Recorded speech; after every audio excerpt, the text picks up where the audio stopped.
ग्रंथराज श्रीमद् भगवद गीता यथारूप अध्याय 5।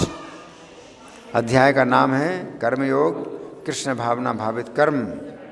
श्लोक संख्या 1 सब लोग निकालिए, मेरे पीछे बोलिए सब लोग। अर्जुन उवाच संन्यासं कर्मणां कृष्ण पुनर्योगं च संससि यच्छ्रेय एतयोरेकं तन्मे ब्रूहि सुनिश्चितम्। इस श्लोक को समझें। अर्जुन कह रहे हैं संन्यासम कर्मणाम कृष्ण, कि हे कृष्ण आप पहले तो कर्म संन्यास बताते हैं कि कर्म से संन्यास लेना है, यानी कर्म करना बंद करें। पुनर्योगम च संससि, और इसके बाद फिर आप दोबारा योग की बात करते हैं कि मुझे कर्म करना चाहिए। पुनर्योगम च संससि यच्छ्रेय एतयोरेकम, तो इन दोनों में से जो कल्याणकारी है तन्मे ब्रूहि सुनिश्चितम, वो मुझे सुनिश्चित करके बताइए। निश्चित और सुनिश्चित, सुनिश्चित का मतलब अच्छी प्रकार से निश्चित करके, ऐसा निश्चित करिए कि फिर दोबारा कुछ बदले नहीं। तो अर्जुन जो चाहते हैं वो कृष्ण का एक निश्चित विचार जानना चाहते हैं कि आपका निश्चित मत, आपका निश्चित निर्णय क्या है। तो अर्जुन कह रहे हैं तन्मे ब्रूहि सुनिश्चितम, कि सुनिश्चित करके बताइए।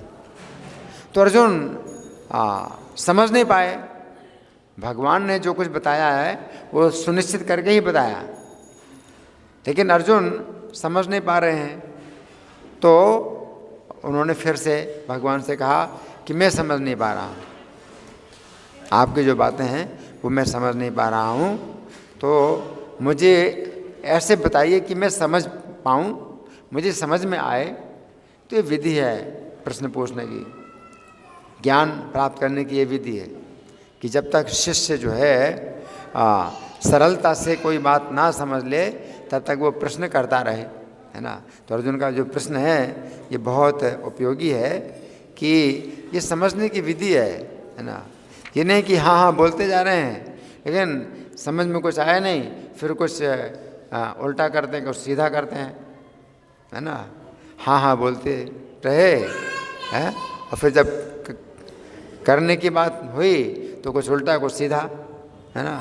तो ये नहीं है, जब तक ना समझ आए निश्चित रूप से तब तक प्रश्न करते रहना चाहिए। अब हम सुनेंगे प्रभुपाद तात्पर्य में क्या लिखते हैं। श्रील प्रभुपाद की जय। भगवद गीता के इस 5वें अध्याय में भगवान बताते हैं कि भक्ति पूर्वक किया गया कर्म शुष्क चिंतन से श्रेष्ठ है।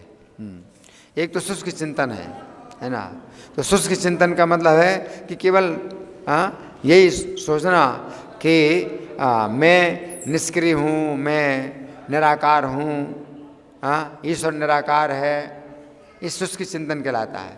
इसमें कृष्ण प्रेम नहीं होता, केवल शुष्क चिंतन होता है अहम ब्रह्मास्मि, कि मैं ब्रह्म हूँ, तत्वमसि। तो ये जो है शुष्क चिंतन कहलाता है।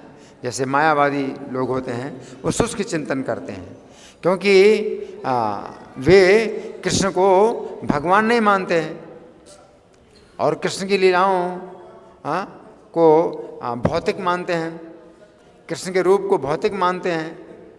तो फिर उनका चिंतन सब शुष्क हो जाता है, सूखा चिंतन हो जाता है, जिसमें कोई रस नहीं है, उसे शुष्क बोलते हैं, जहाँ रस ना हो। लेकिन भक्त लोग जो है जब कृष्ण का चिंतन करते हैं तो उसमें भक्ति का रस प्राप्त होता है। भक्ति का रस क्या है? शांत रस, दास रस, सख्य रस, वात्सल्य रस, माधुर्य रस। रस तो भक्ति का रस, तो एक तो चिंतन होता है जिसमें भक्ति का रस प्राप्त हो। जैसे माता यशोदा कृष्ण का चिंतन करती हैं तो उसमें वात्सल्य रस है कि कृष्ण मेरा पुत्र है ना। और कृष्ण की चिंता करती हैं, उनको कृष्ण को खिलाना है, कृष्ण की रक्षा करनी है, कृष्ण को सुलाना है, तो रस है, भक्ति का रस है ना। चिंता में भी जो है बहुत रस है, बहुत आनंद, बहुत सुख है चिंता में भी, क्योंकि वो भक्ति का रस है ना। लेकिन शुष्क चिंतन क्या है, कि मैं ब्रह्म हूँ, मैं ही परम सत्य हूँ, मैं निराकार हूँ, ईश्वर निराकार है, निष्क्रिय है, मैं निष्क्रिय हूँ, ईश्वर निष्क्रिय है ना। तो जहाँ कोई क्रिया नहीं है, जहाँ कोई सेवा नहीं है, जहाँ कोई प्रेम नहीं है, तो वो चिंतन क्या होता है, शुष्क, कोई रस नहीं है। तो शुष्क चिंतन से श्रेष्ठ क्या है, इस अध्याय में भगवान ने बताया है कि भक्ति पूर्वक किया गया कर्म है। अगर भक्ति पूर्वक काम करते हैं कि कृष्ण को प्रसन्न करना है मुझे, कृष्ण की प्रसन्नता के लिए, तो कृष्ण की प्रसन्नता के लिए भी काम करते हैं तो भी चित्त बहुत प्रसन्न होता है। आप कृष्ण की प्रसन्नता के लिए कार्य करते हैं, इसमें भी आपको बड़ी प्रसन्नता मिलती है, तो वो रस कहलाता है। आगे प्रभुपाद लिखते हैं, भक्ति पथ अधिक सुगम है, क्योंकि दिव्य स्वरूपा भक्ति मनुष्य को कर्म बंधन से मुक्त करती है ना। तो भक्ति पथ बहुत आसान है। क्यों? क्योंकि भक्ति से मनुष्य कर्म बंधन से मुक्त होता है बिना किसी प्रयास के। भक्ति से जो है आप बंधन से मुक्त होते हैं, आपको प्रयास नहीं करना है, बिना प्रयास के होता है।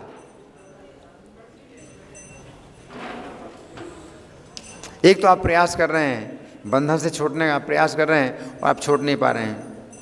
एक तरीका ये होता है कि आप बंधे हुए हैं, तो आप जो है कुल बुला रहे हैं बुरी तरह से, कि मैं छूट जाऊं और छूट नहीं पा रहे हैं। और दूसरा तरीका ये होता है कि कृष्ण की भक्ति आप करें, मामे वे प्रपद्यन्ते माया में ताम तरन्ते, तो मेरी शरण में आए तो आसानी से छूट जाएंगे, बिना किसी प्रयास के छूट जाएंगे। तो एक तरीका ये है छूटने का, है ना। तो जो भक्ति है ये क्या है कि भक्ति मनुष्य को कर्म बंधन से मुक्त करती है। कर्म बंधन से आप अपने आप मुक्त हो जाएंगे, आपको पता भी नहीं चलेगा और आप मुक्त हो जाएंगे, बंधन मुक्त हो जाएंगे, है ना। आगे प्रभुपाद लिखते हैं, द्वितीय अध्याय में आत्मा तथा उसके शरीर बंधन का सामान्य ज्ञान बतलाया गया था। दूसरा अध्याय सामान्य ज्ञान का है। दूसरा अध्याय भगवत गीता का सामान्य ज्ञान है। क्या? कि जीव नष्ट नहीं होता है, शरीर नष्ट होता है, शरीर में 6 प्रकार के परिवर्तन होते हैं, जीव में एक भी परिवर्तन नहीं होता। तो ये बातें जो है जो भगवान ने बताई, तो वो ज्ञान का प्रारंभ है, ये प्रारंभिक बातें हैं, है ना। तो सामान्य ज्ञान, इसे सामान्य ज्ञान बोलते हैं, है ना। तो ये सामान्य ज्ञान है। और फिर विशेष ज्ञान आगे होता है कि कृष्ण के साथ हमारा क्या संबंध है। सामान्य ज्ञान तो ये है कि शरीर नष्ट होता है और मैं नष्ट नहीं होता हूँ, लेकिन कृष्ण के साथ अपना विशेष संबंध क्या है और उसमें हमें क्या कार्य करना है, वो फिर आगे का ज्ञान है, विशेष ज्ञान है। तो दूसरा अध्याय विशेष रूप से सामान्य ज्ञान है। आगे प्रभुपाद लिखते हैं, सामान्य ज्ञान आत्मा और उसके शरीर बंधन का सामान्य ज्ञान, शरीर से आत्मा बंधा हुआ है, तो ये सामान्य ज्ञान है। आगे उसी में बुद्धि योग अर्थात भक्ति द्वारा इस भौतिक बंधन से निकलने का भी वर्णन हुआ है। भगवान ने दूसरे अध्याय में बताया है कि कैसे हम बुद्धि योग से कर्म बंधन से छूट सकते हैं। तो दूसरे अध्याय में ये भी विषय है। और आगे तृतीय अध्याय में ये बताया गया है कि ज्ञानी को कोई कार्य नहीं करने पड़ते, है ना। तीसरे अध्याय में भगवान ने क्या कहा है, यस्तु आत्मरतिरेव स्यात् आत्मतृप्तस्य मानवः। जो आत्मा में ही रति वाला है, आत्मा में ही तृप्ति वाला है, आत्मा में ही संतुष्टि वाला है, तस्य कार्यं न विद्यते, उसके लिए कोई कार्य नहीं है ना। तो उसे कोई कार्य नहीं करना पड़ता। आगे चतुर्थ अध्याय में भगवान ने अर्जुन को बताया है कि सारे यज्ञों का पर्यवसान ज्ञान में होता है ना। हाँ, सर्वम कर्मा अखिलम पार्थ ज्ञाने परिसमाप्यते। चौथे अध्याय में भगवान कह रहे हैं कि जितने भी कर्म हैं उनकी समाप्ति ज्ञान में होती है ना। आगे, किंतु चतुर्थ अध्याय के अंत में भगवान ने अर्जुन को सलाह दी कि वे पूर्ण ज्ञान से युक्त होकर उठ करके युद्ध करें, है ना। तो अब अर्जुन को बड़ा भ्रम हुआ। अर्जुन को लगा कि भगवान ने 30 अध्याय के 7वें श्लोक में ये बताया कि उसके लिए कोई कार्य नहीं है, आत्मा में ही रति, आत्मा में संतुष्टि, आत्मा में ही तृप्ति। अगर सब कुछ आत्मा में है, कोई कार्य नहीं, कर्तव्य कुछ नहीं रहा, तो फिर मैं युद्ध क्यों करूं, है ना। और चौथे अध्याय में भी भगवान ने बताया सर्वम कर्मा अखिलम पार्थ ज्ञाने परिसमाप्यते, जितने कर्म हैं सब ज्ञान में समाप्त होते हैं, तो फिर अब युद्ध क्यों करूं। तो अर्जुन के दिमाग में आया। अंत में फिर भगवान ने क्या कहा, उत्तिष्ठ भारत, खड़े हो। अब अर्जुन सोचते हैं अरे अब क्यों बोल रहे हैं कि खड़े हो जाओ।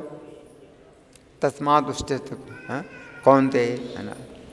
तस्माद् ज्ञान संभूतम हृष्टम ज्ञानास्तेनात्मनः चित्तेनम संशयम योगम आतिष्ठोत्तिष्ठ भारत। अब खड़े हो जाओ, है ना। तो फिर अर्जुन को लगा कि अब भगवान क्यों बोल रहे हैं कि मैं युद्ध के लिए खड़ा हो जाऊं ना। आगे, अतः इस प्रकार एक ही साथ भक्तिमय कर्म तथा ज्ञान युक्त अकर्म की महत्ता पर बल देते हुए कृष्ण ने अर्जुन के संकल्प को भ्रमित कर दिया है। अर्जुन ये समझते हैं कि ज्ञानमय संन्यास का अर्थ है इंद्रिय कार्यों के रूप में समस्त प्रकार के कार्यकलापों का परित्याग। तो ज्ञानमय संन्यास अर्जुन ने समझा है, लेकिन वास्तव में वो है नहीं। ज्ञानमय संन्यास का भी मतलब वही है, हाँ, कि कृष्ण के लिए कार्य करना, लेकिन अर्जुन भ्रमित हो गए।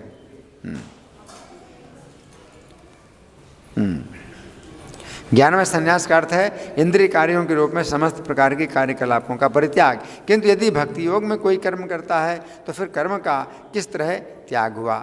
दूसरे शब्दों में वो ये सोचते हैं कि ज्ञानमय संन्यास को सभी प्रकार के कार्यों से मुक्त होना चाहिए, क्योंकि उन्हें कर्म तथा ज्ञान असंगत से लगते हैं। तो दोनों बातें जो है अर्जुन को उल्टी लग रही हैं कि अगर ज्ञान को हम ग्रहण करें तो कर्म कैसे करें, और कर्म अगर करें तो ज्ञान को कैसे ग्रहण करें। तो अर्जुन दोनों को मिला नहीं पा रहे हैं। आगे प्रभुपाद लिखते हैं, ऐसा लगता है कि वे ये नहीं समझ पाए कि ज्ञान के साथ किया गया कर्म बंधनकारी न होने के कारण अकर्म के ही तुल्य है। तो वो ज्ञान के साथ जो कर्म किया जाता है वो अकर्म है, मतलब उसमें कर्म का बंधन नहीं है। तो अर्जुन ये समझ नहीं पाए। आगे, अतएव वे पूछते हैं कि वे सब प्रकार से कर्म त्याग दें या पूर्ण ज्ञान से युक्त होकर कर्म करें, है ना। तो ये है ना। तो चौथे अध्याय में अर्जुन ने ये भगवान ने जब कहा 41वें श्लोक में योग संन्यस्त कर्माणम, योग संन्यस्त कर्माणम, योग से समस्त कर्मों का संन्यास करो। तो अर्जुन ने यही कहा कि आप जो है कर्म संन्यास की भी बात बोल रहे हैं, फिर योग की बात बोल रहे हैं, और आप कह रहे हैं योग के द्वारा कर्म संन्यास करो, है ना। तो अर्जुन ने इसीलिए प्रश्न किया है ना। तो यहाँ प्रभुपाद का तात्पर्य समाप्त हुआ, और इस श्लोक पर जो हमने कुछ लेख लिखा है तो उसमें से कुछ बातें मैं पढ़ करके सुनाऊंगा, आप बड़े ध्यान से सुनेंगे। ये बात समझने की है कि अभी अर्जुन तथा श्री कृष्ण दोनों चुप हैं। चौथा अध्याय में भगवान ने जितना बताया तो उसको बता के भगवान चुप हो गए, है ना। अर्जुन भी चुप हैं। भगवान जितना बोलते रहे चौथे अध्याय में, अर्जुन सुनते रहे। अब चौथा अध्याय समाप्त हो गया तो भगवान चुप हो गए, अर्जुन भी चुप हैं, तो दोनों चुप हैं। श्री कृष्ण ने चौथे अध्याय के अंत में अर्जुन को स्पष्ट आदेश दिया कि वे युद्ध के लिए खड़े हो जाएं।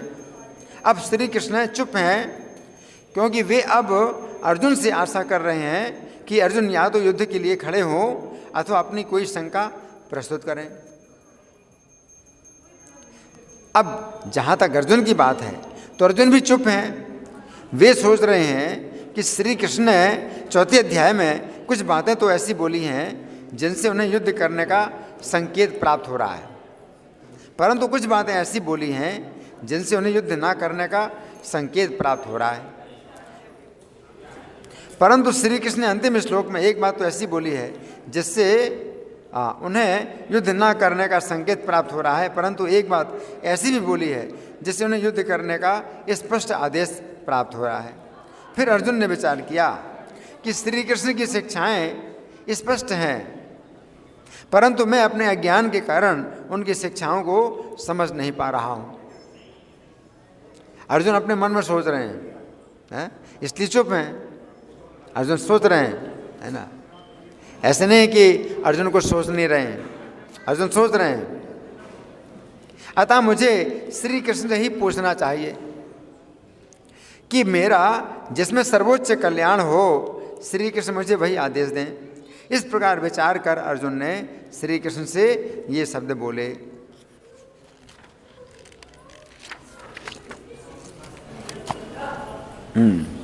अर्जुन ने श्री कृष्ण से प्रश्न किया, हे श्री कृष्ण, आपने पिछले अध्याय में अर्थात चौथे अध्याय में कर्मों के संन्यास की प्रशंसा की, जिसके अनुसार मुझे युद्ध नहीं करना चाहिए, परंतु फिर आपने उसी अध्याय में कर्मयोग की भी प्रशंसा की है, जिसके अनुसार मुझे युद्ध करना चाहिए।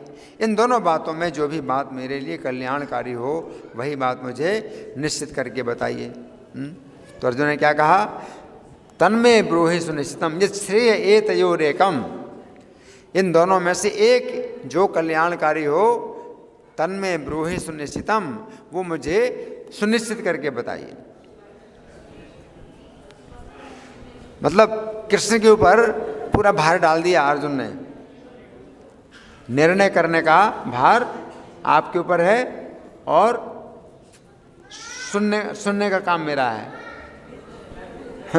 मुझे सुनना है, मुझे पालन करना है, मुझे करना है, आपको बताना है। तो भार आपके ऊपर है, निर्णय आप करो। इन दो विधियों में से जो विधि मेरे लिए कल्याणकारी हो, वो आप मुझे निश्चित करके बताइए, है ना।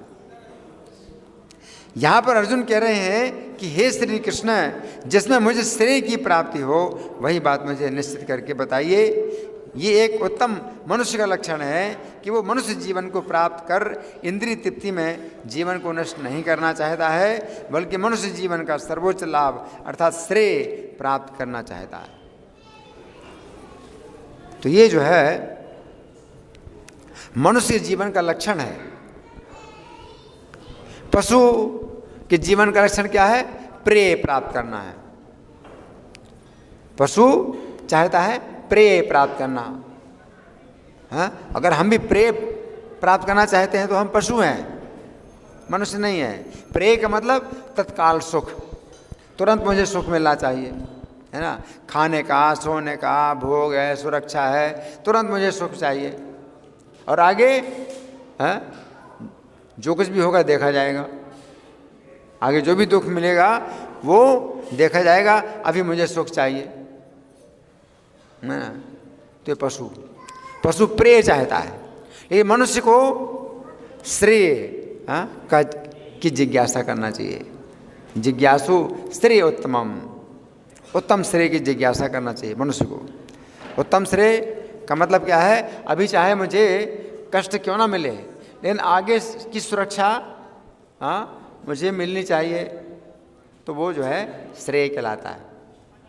जब व्यक्ति सोचता है कि अभी जितना भी कष्ट मिल रहा है तो मैं सहन कर लूँ, लेकिन आगे की सुरक्षा तो हो, कि फिर आगे फिर खतरा ही खतरा, आगे संकट ही संकट है, तो क्या फ़ायदा ऐसे तत्काल सुख प्राप्त करके आगे फिर संकट ही संकट मिले, है ना। तो वो श्रेय कहलाता है। तो इसको कहते हैं श्रेय। अर्जुन जो है सर्वोच्च लाभ, मनुष्य जीवन का सर्वोच्च लाभ जिसमें भी हो वो मुझे बताइए। जो भी हो ये कृष्ण के ऊपर उन्होंने छोड़ दिया। जो भी हो, मेरा सबसे बड़ा लाभ वो आप मुझे बताइए।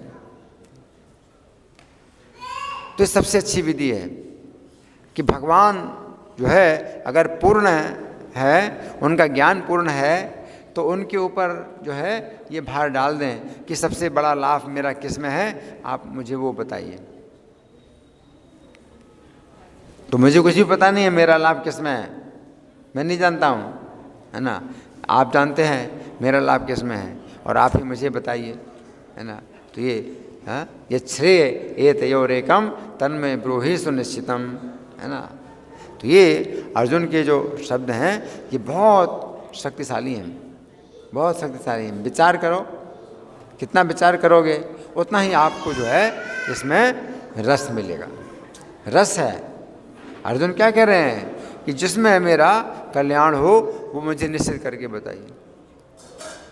मुझे दो तरह की बातें हैं नहीं सुनना है, एक तरह की बात बताइए, है ना, जिसमें कि मेरा कोई संदेह ना रहे, बस एक दिशा में चलना है सीधा, है, इधर जाऊं कि उधर जाऊं, है ना। तो ये सब चक्कर नहीं।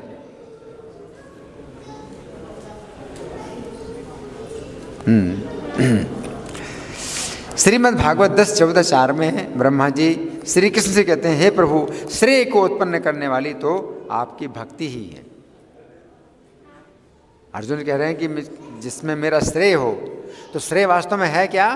कृष्ण की भक्ति में है।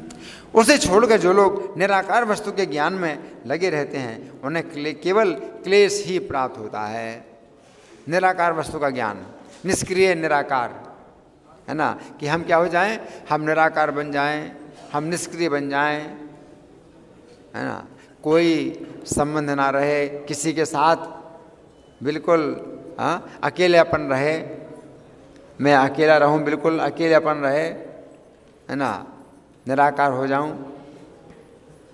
तो ये जो है क्या है, क्लेश। निराकार वस्तु के ज्ञान में जो लगे रहते हैं उन्हें केवल क्लेश ही प्राप्त होता है ना। क्लेशो अधिकतरस्ते साम अव्यक्ता आसक्त चेतसाम। तो जिनका चित्त अव्यक्त में आसक्त है उनको क्लेश बहुत मिलता है ना। अव्यक्त का मतलब क्या है? निराकार, कि भगवान निराकार हैं, हम भी निराकार हैं, भगवान भी निष्क्रिय, हम भी निष्क्रिय हैं, हम ही भगवान हैं। तो ये सब जो है क्या है, शुष्क चिंतन। और शुष्क चिंतन में क्या है, क्लेश ही क्लेश है ना। इस श्लोक के तात्पर्य में श्रील प्रभुपाद लिखते हैं, परम पुरुष की प्रेमा भक्ति प्रत्येक जीव का सहज तथा नित्य कर्म है ना। वो सहज कर्म है। परम पुरुष की प्रेमा भक्ति प्रत्येक जीव का सहज कर्म है ना। सह और जा का मतलब है साथ उत्पन्न हुआ। ये कर्म जो है हमारे साथ ही उत्पन्न होता है, ये हमारे साथ रहता है ना, जिसको हम भूले हुए हैं। सहज कर्म है, प्रत्येक जीव का सहज कर्म है, नित्य कर्म है। यदि कोई व्यक्ति अपने इस वैधानिक कर्म को त्याग कर निर्विशेष ज्ञान के माध्यम से तथा कथित प्रकाश की खोज करता है तो बनावटी प्रक्रिया का अनुसरण करने से मिलने वाले क्लेश के अतिरिक्त कुछ भी उसके हाथ नहीं लगता। इसी तरह जो व्यक्ति श्री कृष्ण की शरण में गए बिना अपने मन को निराकार वस्तु के ज्ञान की खोज में लगाता है वो मूर्ख है, क्योंकि ज्ञान का सार तथा लक्ष्य तो श्री कृष्ण ही हैं। जिस तरह कृषि कर्म के सारे प्रयासों का एकमात्र लक्ष्य अन्न प्राप्त करना है, जितना भी खेती कर रहे हैं उसका एकमात्र लक्ष्य क्या है, अन्न में मिले। और नहीं तो आप खेती करते जा रहे, खेती करते जा रहे हैं और अन्न पैदा नहीं हो रहा है, तो परिश्रम, तो आप परिश्रम कर रहे हैं, है ना। यद्यपि श्री कृष्ण की भक्ति विधि अत्यंत सरल है, परंतु उद्दंडबद्ध जीवों को श्री कृष्ण के समक्ष पूर्णतया विनीत बनने में और 24 घंटे उनकी सेवा में लगे रहने में अत्यधिक कठिनाई होती है। कृष्ण की भक्ति बहुत सरल है, हैं? सरल व्यक्ति के लिए सरल है, लेकिन कुटिल व्यक्ति के लिए जटिल है। कृष्ण को अगर आप मान लेते हैं कि वो हमारे स्वामी हैं, हम उनके सेवक हैं, तो कृष्ण की भक्ति बड़ी सरल है।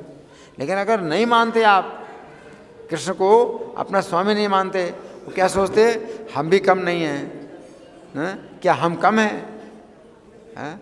अगर इस प्रकार से विचार रखते हो तो फिर सब कुछ कठिन हो जाएगा, बहुत कठिन है, अत्यधिक कठिनाई। ऐसे पथ भ्रष्ट जीव श्री कृष्ण की अवज्ञा करके भोग करना चाहते हैं, उनके लिए भक्ति भाव अभिशाप है। तो भक्ति की बात करते हो तो उनको जो है एक बड़ा भार लगता है। कृष्ण की सेवा करें, ये कृष्ण कौन होते हैं, मैं उनकी सेवा क्यों करूं, मैं कृष्ण की सेवा क्यों करूं?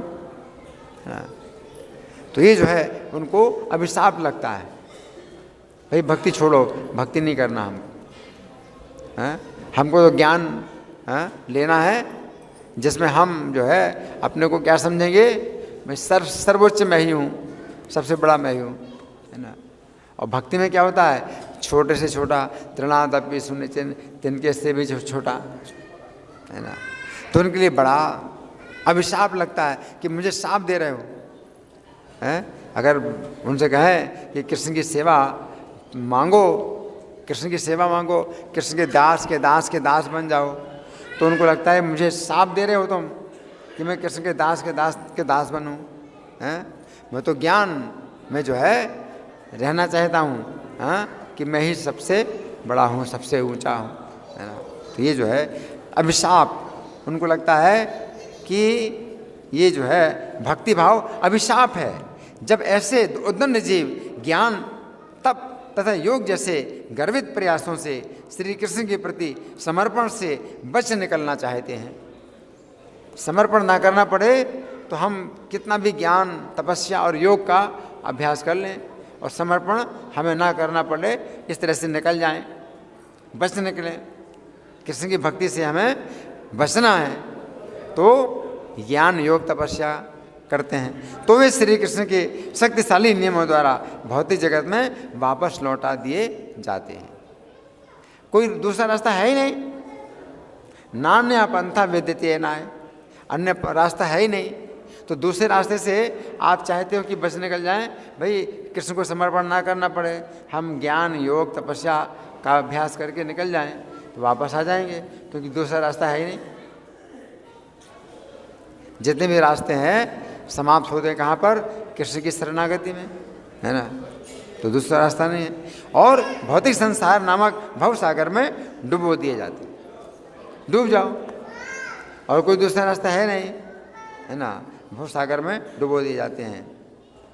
इस श्लोक के तात्पर्य में श्रील प्रभुपाद लिखते हैं, भक्ति पूर्वक किया गया कर्म शुष्क चिंतन से श्रेष्ठ है। इसका अर्थ है कि अर्जुन यदि श्री कृष्ण के आदेश पर युद्ध करेंगे तो इस युद्ध में ही सबसे बड़ा श्रेय है।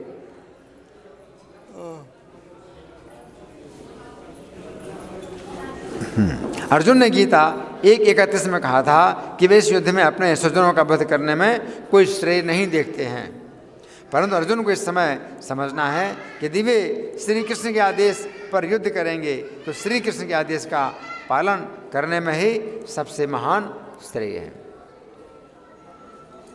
और अर्जुन ने सबसे अंत में क्या कहा, करिष्ये वचनम तब नष्टो मोहा स्मृतिर्लब्धा, मेरा मोह नष्ट हो गया है, मुझे स्मृति प्राप्त हो गई है, इस दोष में गत संदेह, अब मैं बिना संदेह के स्थित हो गया हूँ। करिष्ये वचनम तब, आपके वचन का पालन करूँगा। इस श्लोक के बंगाली पद्यानुवाद में श्रील प्रभुपाद लिखते हैं, हे कृष्ण वारेक कर्म त्याग या कथन, पुनराय कर्म योग कहा विवरण, तार मध्य येवा निश्चित जानीवा, संशय विहीन करी आमारे कहिवा। तो यहाँ पर अर्जुन श्री कृष्ण से कह रहे हैं, संशय विहीन करी आमारे कहिवा, अर्थात हे श्री कृष्ण आप मेरे लिए श्रेय का उपदेश इस प्रकार करिए कि कोई संशय ना रहे। अर्जुन की इस बातों से पता चलता है कि वे पूरी तरह श्री कृष्ण पर ही आश्रित हैं तथा यही मनुष्य जीवन की सफलता है। ये सफलता है, क्या सफलता है कि कृष्ण मेरे लिए जो आदेश देंगे मुझे वही करना है, बस जो कृष्ण कहें वही अच्छा है और बाकी सब बेकार, तो कोई भ्रम ही नहीं। फिर ये नहीं कृष्ण तो ये कह रहे हैं लेकिन हमारा विचार ये है, कृष्ण ने तो ये कहा लेकिन कोई दूसरे विद्वान ये कह रहे हैं, कोई ये विद्वान ये कह रहे हैं। और कौन विद्वान है? कृष्ण के अलावा कोई दूसरी बात बोले ऐसा कोई विद्वान है नहीं, कोई नहीं विद्वान, सब कचरा। अगर कृष्ण के अलावा कोई दूसरी बात अगर होती है तो सब क्या है, कचरा है।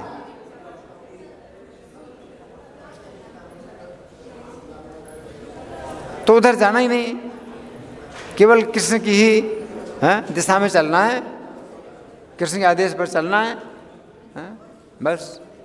तो बड़ी सरल। तो भक्त जो है बस हरे कृष्ण का जाप करता है, यही प्रार्थना करता है कि हे कृष्ण मुझे अपनी सेवा में लगाओ, तो रास्ता बिल्कुल सरल हो जाता है।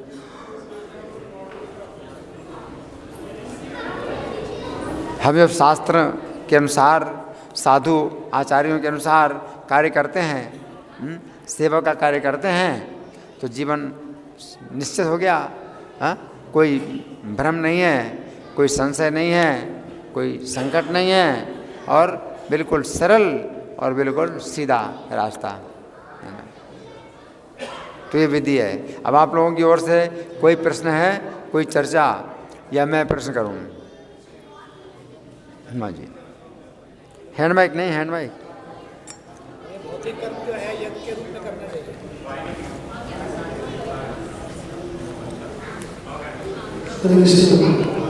बहुत सुंदर, बहुत अच्छा सुंदर। इस श्लोक ये अध्याय का जैसे आपने बताया, इसके बीच में अर्जुन सोच रहे थे इस तरह से कि जो भगवान ने आदेश दिया है वो दोनों अलग अलग बातें हैं, लेकिन दोनों एक ही बात है इस तरह से। तो हमको व्यवहारिक जीवन में जैसे हम कुछ अपने जीवन को चलाने के लिए काम करते हैं, जो एक कर्तव्य की निष्ठा के लिए, और एक दूसरा जो है हमारा आध्यात्मिक जीवन है जिसमें हम भगवद्गीता और भगवान ब्रह्मा जी का आत्मा से जुड़े हैं। तो कभी हमको जब जिस समय पढ़ते होते हैं और जिस समय मतलब साधना में या कोशिश होते हैं, तब ये लगता है कि यही काम मुख्य है, यही करना चाहिए, इसको छोड़ना नहीं चाहिए, बिल्कुल 24 घंटे करना चाहिए। और जब ये छोड़कर नॉर्मल हो जाता है तो ऐसे लगता है कि वो भी हमारा जिम्मेदारी है, वो ज़्यादा जरूरी है। तो हम कैसे मतलब जीवन? भगवान 8वें अध्याय में कहते हैं कि तस्मात् सर्वेषु कालेषु माम अनुस्मर युद्धचा, कि तुम युद्ध भी करो और सब समय मेरा स्मरण भी करो। तो जीवन में अगर आप अभ्यास करें तो ये संभव है कि आप कोई भी कार्य है जो कि आपके सामने है और आप कर रहे हैं, तो आप जो है कृष्ण का चिंतन कर सकते हैं। और हरे कृष्ण का जप करना ये जो है बहुत सरल विधि है। तो अगर हम हरे कृष्ण का जप करते हैं तो कृष्ण हमारे साथ हैं, और कृष्ण की शक्ति, पूरी शक्ति हमारे साथ है। नाम नाम मकारी बहुधा निज सर्व शक्ति, तो नाम में अपनी संपूर्ण शक्ति आपने डाल दी है ना। तत्रार्पिता नियमिता स्मरण न काला, और स्मरण, आपके नाम का स्मरण करने में कोई काल का नियम नहीं है, समय का नियम नहीं है। एतादृशी तब कृपा भगवन मापी, आपकी इतनी कृपा मेरे ऊपर है, लेकिन दुर्दैव, मेरा दुर्भाग्य, मेरा अनुराग नहीं आपके नाम में, तो दुर्भाग्य। तो कलयुग में बहुत सरल नाम की जो विधि है वो बहुत सरल है। तो आपको कहीं जाने की ज़रूरत नहीं है, केवल आप हरे कृष्ण का जाप करिए, है ना। और हरे कृष्ण के जाप से जब आपको अवसर मिलता है तो आप भक्तों का संग करिए, आप कृष्ण के कथा, कृष्ण के आदेश, कृष्ण के जो शिक्षाएं हैं तो उनको आप सुन सकते हैं, है ना।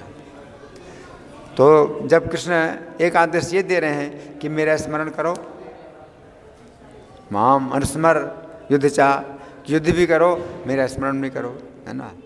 अब अगर आप कहें कि अगर युद्ध करेंगे तो स्मरण कैसे होगा, स्मरण करेंगे तो युद्ध कैसे होगा, तो ये आपको जो है अभ्यास अगर आप करेंगे, अभ्यास योग युक्तेन चेतसा नान्य कामिना, अभ्यास योग के द्वारा आप इतने अभ्यस्त हो जाते हैं कि चित्त अन्य कहीं नहीं जाता, चेतसा नान्य कामिना, तो आपका चित्त और कहीं नहीं जाएगा। तो ये भी अभ्यास की बात है ना। तो अभ्यास करें, अभ्यास जो है प्रारंभ होता है किसी से, मुँह से ही बोलना है, मुख से बोलना है, कानों से सुनना है ना। तो ये आंदोलन, हरे कृष्ण आंदोलन, ये पूरे संसार में इसलिए बहुत तेज़ी से फैल रहा है क्योंकि बहुत सरल विधि है। आप सरलता से अगर इसको करते हैं तो ये आपके लिए बहुत सरल है, इसमें कुछ कपट करने की आवश्यकता नहीं है। तो सरलता से आप करेंगे तो ये बहुत सरल है। लेकिन कपट पूर्वक अगर आप कुछ करेंगे कि नहीं आगे चल कर के तो मुझे कृष्ण से भी बड़ा बनना है, मुझे तो इन शास्त्रों से भी ऊपर उठना है, मुझे किसी साधु की आवश्यकता नहीं पड़ेगी, मेरा अपना फिर रास्ता बन जाएगा अलग और कृष्ण से भी ऊपर चला जाऊंगा। तो ये जो कुटिलता है तो इस चीज़ से फिर जटिल हो जाती है, सब बातें जटिल हो जाती है ना। लेकिन शाश्वत दास हैं हम, शाश्वत सेवक हैं, हमें सेवा के अलावा और कुछ चाहिए नहीं। कृष्ण की सेवा ही सबसे बड़ी सफलता है, कृष्ण की सेवा ही सबसे बड़ा लाभ है, इससे बढ़कर कोई लाभ नहीं है। तो सरल, फिर कुछ है संतुष्टि, इसमें पूरी संतुष्टि है, कृष्ण की सेवा में संतुष्टि। हाँ जी, अच्छा पहले इनको दीजिए।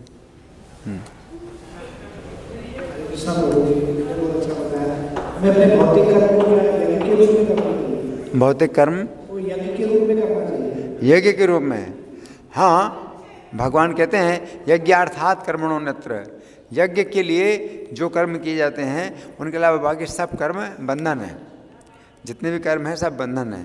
तो यज्ञ के लिए करने का मतलब क्या है? कृष्ण के लिए करना। यज्ञ के लिए करने का मतलब है कृष्ण के लिए करना।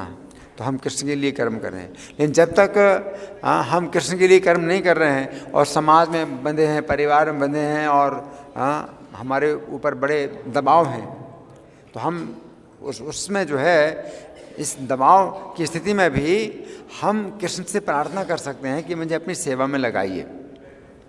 तो ये एक प्रकार का रोना है, क्योंकि आप भी माया की सेवा में लगे हैं और आप माया की सेवा से नहीं छोड़ सकते हैं।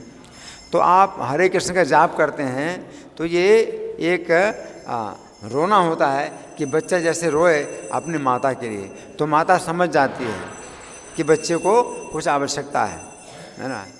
तो आप अभी माया की सेवा में लगे हुए हैं, अपने शरीर के बंधन में हैं, परिवार के बंधन में हैं, तो आप एकदम से कृष्ण की सेवा में नहीं लग सकते हैं। तो ये जो हरे कृष्ण मंत्र का जाप है ये आपका जो है एक पुकार है, एक रोना है। आप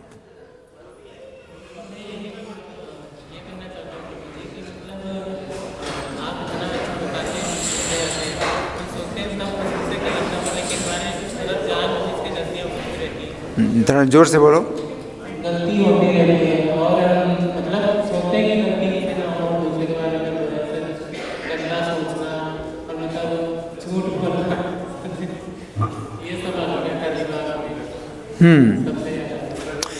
आप हरे कृष्ण का जाप करते हैं, आप हरे कृष्ण का जाप करते हैं तो ये अपने आप में बहुत बड़ा सत्य है।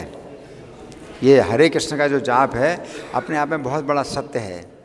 तो ये सत्य जो है अगर आप हमेशा बोलते हैं तो इससे आपकी जो वाणी है वो सुधरती है, इससे आपके अनर्थ दूर होते हैं, है ना। और आप एकदम से नहीं, लेकिन धीरे धीरे आप देखेंगे कि आपके अनर्थ दूर हो रहे हैं और आपका जो प्रभाव है, आपके ऊपर जो माया की आकर्षण है वो आपके कम हो रहे हैं। तो अगर एक साल में भी आपका अगर मान लीजिए कि 2% 3% अगर आकर्षण कम हुआ तो ये बहुत बड़ी उपलब्धि है। तो ये भी बड़ी उपलब्धि है। कई जन्मों का जो आपका रोग है ना, कई जन्मों का है, एक जन्म का नहीं है, 10 साल 20 साल का रोग नहीं है। ये जो भव रोग है ये आपका कई जन्मों से चला आ रहा है। तो अगर एक साल में आपको जो है 2% भी अगर आपका कम हुआ है ये, तो आप सोचिए बहुत बड़ा जो है आपको लाभ हुआ। तो हम ये समझे कि मतलब श्री कृष्ण महाप्रभु का नाम लेने से और जो कुछ मतलब परिवर्तन आता है तो उनके नाम से ही आता है, तो इस हिसाब से हम धीरे धीरे हाँ, इस तरह से। धन्यवाद। ग्रंथराज श्रीमद् भगवत गीता की जय। शिला प्रभुपाद की जय, राधा पार्षार्थी ललिता विशाखा की जय, श्री श्री गौर निताई की जय, सीताराम लक्ष्मण हनुमान की जय, प्रहलाद नरसिंह देव की जय हो।